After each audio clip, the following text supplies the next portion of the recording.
Hello guys and welcome to my channel. My name is Hesperidin and on this channel here we are talking about skincare, and as you see me here it is just as if you saw me on the high street. Apart from when I'm on the high street, usually I will be wearing a sunscreen and I don't have that on now, and that's because we're going to talk about some skincare and how it works on my skin.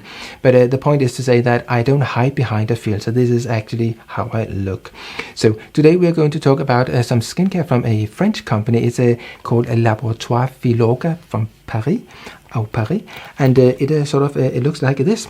So I bought this one here, and it says Vos bestsellers Filorga, so kind of like means that this is their bestsellers. So I tried them out, and you maybe have seen that I have already made a few minor videos about it. So kind of like some teaser videos, as I would say. So if we just take these ones out, we can have a little talk about them. So we have some mask as well, and that is basically what I have made with the small videos about. And they look like this various ones here, and I have tried all of them, and I've also tried this one here that they call a Meso-Mask, and it looks like this. So the thing is that if we just have a look at this micellar solution here, then in there, I mean, it's just a micellar sort of solution. I did not find that it was kind of like stripping my face or anything like that, but it's more like there is something in it, and that is something that is called zinc PCA, and that is basically a carboxylic acid, or it's a salt of a carboxylic acid. And what that is supposed to do is to make your skin a little bit more tight. So when you're using something like this, then I would say it's kind of like difficult to find out, is there actually something in it that will tighten your skin, or is it basically just because your skin has just been stripped of oils and stuff like that?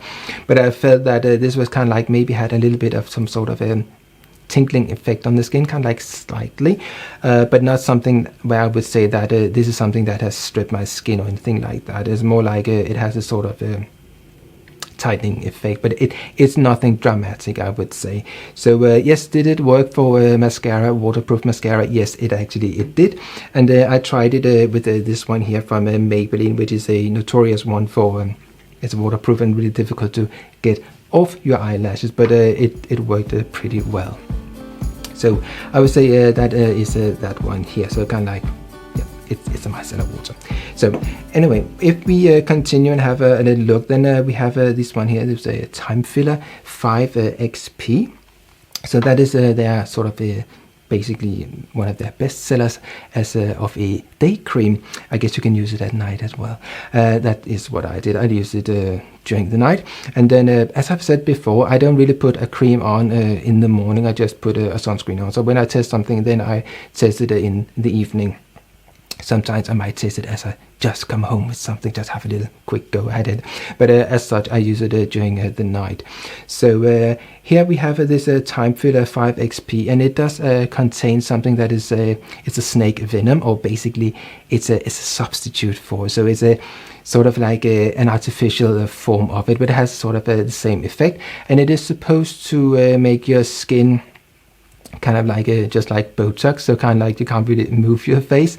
So when I use this one here, I have it on at the moment. So does it stop my face from moving? I don't really think so, and I would say I did not really see any sort of effect that was hindering me from having any sort of mimicky expressions.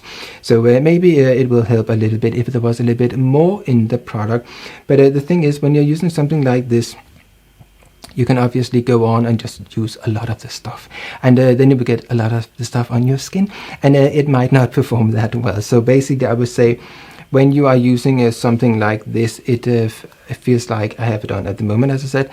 So when I touch my skin now, it feels like it has some sort of rubbery, sort of not silicone-y feel, but more like some sort of synthetic beeswax or something like that. It just feels like a bit odd. And what you can see when I do this here, maybe you can see that actually I can feel that it is rolling off my skin. So it kind of like, you can see here, it kind of like it rolls off. Did I add a whole lot onto my skin? Definitely I did not. In the beginning, when I tried this one here, I used too much, and then I gradually used less and less. But the thing is, like, we can just have a little look at how it looks. if we can get some of the stuff out, it is some sort of a whitish stuff like this, and I would say this sort of amount, maybe a little bit more, is what I have on at the moment. And the thing is that it's a little bit difficult to distribute on your skin, because it is sort of like it gets easier as it gets a little bit warmed up, but as such I think a little goes a long way, but that little is difficult to distribute on the skin, if that sort of like it makes this sense. So now I just put this stuff on here, and it does kind of like, it feels like my impression is that this is for it's not for young skin. I would say it's more like, I have a feeling that this is for dry skin that is maybe a little bit older than my skin is. So that was this one here. I would say the main thing is also that it contains a lot of amino acids, and I like amino acids. We can't really live without them. But here they have added a lot of them. Basically, the ingredients list on this product here is really, really long. But I would say maybe if you need some sort of amino acids, then if you have a lot of them in a product like this, maybe it's better to just concentrate on those that you are thinking are making a difference for you, and then put them into a serum instead, and then use that before you add some sort of a basic cream, I would say. But yeah, that is what I would say about that one. Then there was this the Meso-Mask, and it says it is a soothing and radiance mask, and it looks like this. And I showed you how it looked on my face. It's kind of like, it's not something that is drying up on your skin. It's more like it's something that gives moisture, and it is soothing the skin basically. But they say that it will be creating sort of a radiance effect on your skin. I would say for my skin, it's a little bit difficult to find out if something is actually making my skin really radiant. It might be that sometimes it could be really, really shiny, but it's not that I normally have a dull skin, and then I use something like this, and I can really some sort of like see a huge difference. It's not like that. So I would say if you just go back to the other cream before, because I used this one here, and then on top I used this one here, and I also used the these Optim-Eyes cream for the eyes, of course. And obviously you need to take this one away, just like with a wet cloth, and then just you have a little bit of the goody stuff from the mask that has been sinking into your skin, and then you take the excess off basically, and then you top up with something like this and this one here. And as I said, it does kind of like roll off the skin. So that I would say is the main thing with all the things that I've tried from Filorga, is that it has a tendency to sort of be a sort of a layer on your skin that you can sort of roll off. But in this one here, the Time-Filler XL5XP, there is something called levulinic acid, and that is something that is the bees are apparently using to protect the pollen that they are collecting. So it is something that is anti-inflammatory, so it should be good for the skin in that sense. But I would just say that it does give this sort of like thick coating on your skin, and it's really difficult to use. Not that much, because it's difficult to distribute basically. So if we look at this one here, the Optim-Eyes, then it is a little bit there's something nice to say about this, and I will come back to that later in this video here, because that is something I have been using a lot lately. And it does actually contain something that is called Hesperidin, and it kind of, you can buy it as a supplement. It will look like this, and what that does is that basically it helps with the blood circulation and that sort of thing underneath your eyes. So if you are blue under the eyes, or if you have some sort of darkish circles underneath your eyes, then something like this should in theory help, because it contains hesperidin. But how much hesperidin does it actually contain? Does it contain enough? I would say hesperidin is relative. I mean, this one here and this one here, there is a lot of ingredients in the product, but I would say that hesperidin is relatively high up on the ingredients list, meaning that there is sort of like a decent amount, or that sort of like should be. So I would say for that you would be able to use this one here. And actually I think that I'm not kind of like having a lot of blue circles underneath my eyes and dark stuff going on, but I did actually notice that I thought there was a little bit of like it looked a little bit more clear underneath my eyes, because you will always be able to see some sort of blood vessels and stuff like that underneath your eyes. But I would say it felt a little bit like it kind of like disappeared a little bit, and that is why I looked further into Hesperidin and what that actually does for your body and your skin. So we will be talking about that a little bit later. So then we tried these masks here. So the first I tried was this Time-Filler mask. And you would think that maybe it would be really similar to the cream here, but actually this one here, it does not contain this snake venom, or this sort of artificial form of a snake venom. So it does not have this sort of freezing effect on your skin, like a Botox sort of effect. So it does say that it is a regenerating formula with the collagen. So it is a hydrolyzed collagen, so it's kind of like broken up collagen. And the idea is, of course, that some might think that that collagen will sink into your skin and it will really help your skin and your body produce a lot of new collagen. However, it doesn't really work like that. So what is mainly happening is that collagen, it will be when you're breaking it up, and collagen in general, it will hold on to water. So what is mainly going on here is that if you have some hydrolyzed collagen and you put it on your skin, it might sink a little bit into the upper layers of the skin, and there it will help keep moisture in. And of course, that is a great thing.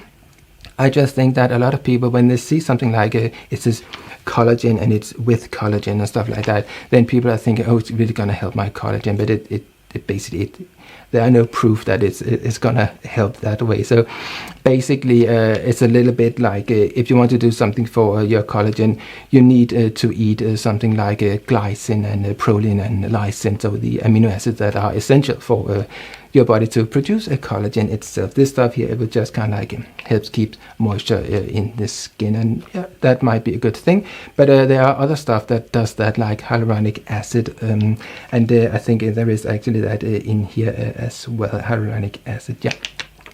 So I would say, did I see any sort of difference when I used this mask here? I mean, I have tried a lot of masks over the years, and I did not find that this was something I would need to go back to as such. No. I mean, if you use it now and then, I'm sure it will do something nice for your skin, but it's not like, I would say, this is not something I would need to buy a lot of. I'm not going to buy it again, basically. So if we go on to this one here, which is the Hydra-Filler Mask, and it looks like this, then it has this time it is a sodium PCA, and it kind of like works the same way. They kind of like tightens your skin a little bit, and then there is a sodium hyaluronate in it as well, so hyaluronic acid basically. So it will be sort of like, it's supposed to tighten the skin a little bit and basically give a lot of hydration to the skin. And I would say yes, it's sort of like it does that, but there is a little sort of thing in here, and that is it contains urea. And urea, I would say that is normally something I would think belongs to creams that you would use for your hands or your feet, so somewhere where your skin is really sort of rough and can take it, because urea is something that is really pulling in water to your skin, and there can be some issues with urea. I think it's something, it's some strong stuff to put in. It's in something that you are putting onto your face. I would not basically really do that. I don't think there is a need for that. And then it also contains the amino acid glycine, and I like that. I actually use glycine in a serum on my skin. And I've spoken about that before, and it kind of like it has a sort of a tingling effect on the skin. It kind of like feels like your skin is being really sort of tight, but not like tight in you have used too much soap on your face. It's not like that, but it's more like particularly around the eye area where your skin is a little bit more refined. Then you can really feel that if you're using a certain concentration, that it will have a sort of an effect. So yes, I would say for that is good, but I don't think there is a lot in here in order to make a huge difference. So I would say something like a niacinamide is in it as well, and that's good for the skin as well. So you can find that in a lot of products. So This here plumping formula with hyaluronic acid, it is something I'm gonna buy again? No, not really. I think if you like to have something that is plumping up your skin, I think there are other masks that are, I would think, cheaper than these ones here, and it will work just as well, or maybe even better.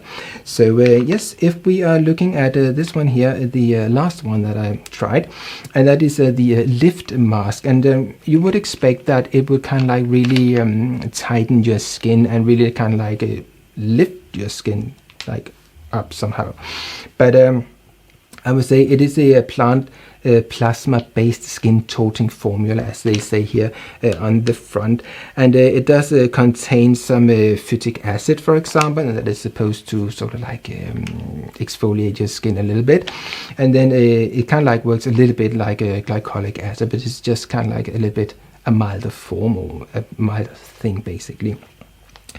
Then what did actually happen? Well, the thing is with this one here, it was a little bit odd, and maybe you have seen the video that it has a sort of a thick gel sort of a mask that you put on.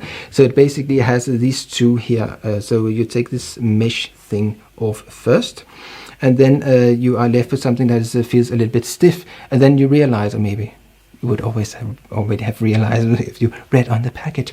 So I realized actually I needed to take this one off as well, and then you ended up with this sort of a thick sort of a gel-like mask, and it felt really nice, and it compared to these sheet masks, then it's more like it follows the contour of the face a whole lot better. So in that sense it was nice to try that sort of mask effect. It felt nice, and maybe it's even better for the environment than some of these cheese masks maybe, but then they added all this stuff here. So but I think they need to add that stuff, because if they don't, you just end up with a sort of a gel lump, and you can't really unfold it and put it on your face. So if we are going back to this one here, the Optim-Eyes, then we spoke about Hesperidin, and what I have done, or what I would say that I have learned from trying all this stuff here, and in particular this one here, is that I have found out about Hesperidin, and as I showed you, I have bought it here from Doctor's Best. You can get it from a lot of places, but I just chose this one here because it was sort of like something that did not have a lot of other stuff in it. It was just the Hesperidin, and then some of these things that are helping it to be put into these capsules. But you can get rid of that very easy if you're using something like for a spray. So what I have done is that I have made this bottle here. So you can see it's a really yellow. So it's a flavonoid, and it is also a very yellow pigment, and it's some from oranges and yellow flowers and stuff like that. But it is really sort of a yellowish, and you might think that if you spray it onto your skin, that it will stain your skin. The thing is, like, sometimes when you're using maybe a vitamin C, then after a little while your hands get yellow, and your skin becomes really sort of really yellow, and that is really difficult to get rid of afterwards. So I would say I did not feel that this particularly was an issue. It might, why I'm using a bottle like this is that if I do that and just spray it on my face and let it sink in, I don't have to touch it. Because what can happen is that basically around your nails it will sort of like sink in there. But I did not feel that my hands or my skin as such became yellow, apart from when it's on. You might see, when you know that, a little bit of some yellowness, and when you are cleaning your face, then you might see it if you're using a cotton pad, that it is a little bit yellow. But this one here is a very, I would say, high concentration. So actually I took 2 of these capsules here, and they look like this. So I would say that is maybe a lot, so I don't need to use that much of it. So what I found was that it helped my skin being, it feels like it's a lot more plump, and it feels like, it just feels like my skin is a lot better from after using this stuff here. And it is really easy to make. I just took those capsules and I put it into here, and then I added a bit of water. I also added a little bit of some something to prevent it from going moldy and rotten and stuff like that, so a preservative. But if you just make it from those capsules there and you keep it in the fridge for maybe a week, then it kind of like should be okay. But I just like to add a little bit of a preservative.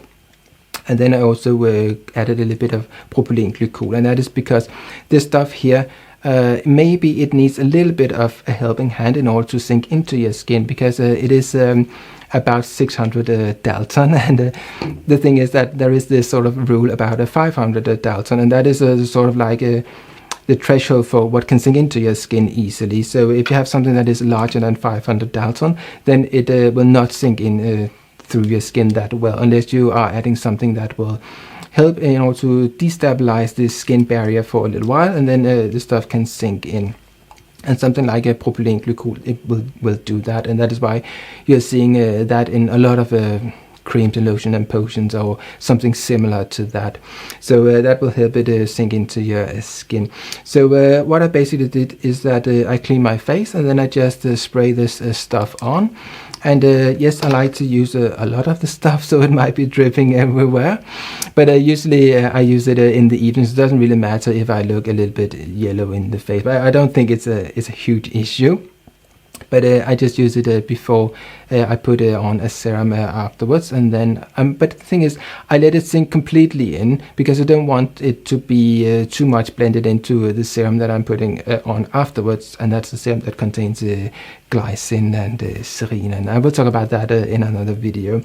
But I would just put this stuff on first, and then I would just use my serums and my creams. So one thing to say about this is that it is a flavonoid, and also it is an antioxidant. And what happens is that when you are adding this onto your skin, it is so that if you are concerned about dark spots on your skin, so sun damage basically, then there will be an issue with melanin and tyrosinase. And tyrosinase, that is what is needed in order to make melanin in your skin.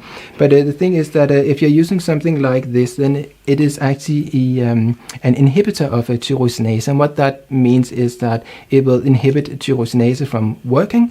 And what that means is that if that tyrosinase is not working, then you will not be having melanin produced. So obviously you will have some melanin produced, but the thing is that if you can kind of like stem the tide of malice from having too much tyrosinase going on, the activity from that in your skin, you might be able to help with not getting these sunspots. So basically that is something I'm definitely, I've been using it for I think a couple of weeks now, and it's not that I can see that, oh, my sunspots, if I had any, would already have been gone away, or any freckles or anything like that would just kind of like disappear. It's not like that. It's more like this will over time help fade melanin in your skin, and it will help that you won't get some sort of sun damage. It will be a helping hand. Will it take it away completely? I don't think so, but I think it's a good thing to add to your skincare routine, something like Hesperidin, and I think it doesn't cost a whole lot, and it is easy to make something like this. So basically that is what I learned from using this stuff here. So I'm having a look at the Filorga, but I would say that all the stuff I have tried, I got some samples as well, some various ones here, and I haven't tried them all, but I did try this one here, which is a Hydra-Filler serum, and I first thought it was a cream, so just splashed it on or put it on, and there was way too much. So later I just used a little bit of it, but I would say it is the same with all this sort of stuff here, and this stuff here as well. It's sort of like every time I have used this stuff on top of any of these sheet masks, it's just like as now, it just sort of tends to roll off, and it feels a little bit greasy because I add a lot of it now. But as I showed you before, it's kind of like feels like a rubbery stuff that you can sort of roll off. And I think underneath makeup, I don't think it will be that great. So yes, that was my little verdict on this stuff here from Filorga. I'm not kind of like desperately going to buy a lot more of the stuff, but I will say that it was nice to try this one here. We can just have a little look, because what I learned was obviously about the Hesperidin, and I thought that was really a great thing. And do I take it as a supplement now? Yes, I do. So I take, they say 1 pill a day of these ones here, and that is what I'm doing at the moment, and it feels like really great. So when I put on an eye cream, I do like this. So I tap it on like this, and I would say a little goes a long way with this stuff here, and it's a lot easier to add than this stuff here, which is a little bit more sort of rigid. So now we have just added it a little bit, and then I can kind of like a little bit easier move it around. And obviously if you are a little bit, where I would be, blue would be kind of like all the way in here, so I don't have dark circles or anything underneath here, so mainly would be completely in here. And that is where I noticed that it felt like, and it was actually quite very quickly, that it's sort of like it worked really quickly, kind of like the blue stuff went away. It might be something that I imagined, but actually it made me go in to have a look at this stuff here and make this stuff here. So in that sense it was really great. So yes, that was my verdict on this stuff here. So if you'd like to see more of this sort of videos, please subscribe to the bell and do other things, but do not to be notified when I upload more of this sort of videos. Thank you for watching. See you. Bye.